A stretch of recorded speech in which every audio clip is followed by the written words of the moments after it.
حضرت جابر رضی اللہ تعالیٰ عنہ روایت کرتے ہیں کہ نبی کریم صلی اللہ علیہ وآلہ وسلم نے ارشاد فرمایا، جو شخص اللہ تعالیٰ اور آخرت کے دن پر ایمان رکھتا ہو وہ ایسے دسترخوان پر نہ بیٹھے جہاں شراب پی جاتی ہو۔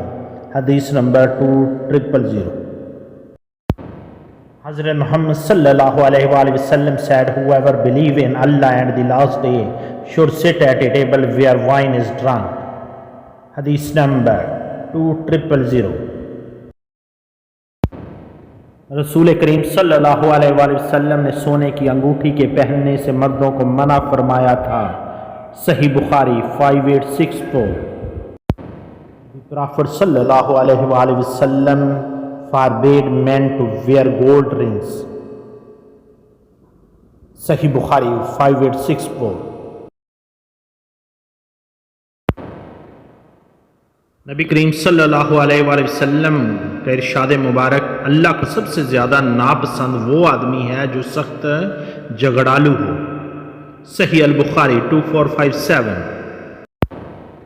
The most displeasing to God is the man who is quarrelsome۔ صحیح البخاری 2457۔ اللہ اور اللہ کے رسول صلی اللہ علیہ وآلہ وسلم سے بہتر کس کی بات ہو سکتی ہے؟ اللہ تعالیٰ اس کو خوش و خرم رکھے جو حدیث سن کر اس کو آگے بیان کرے۔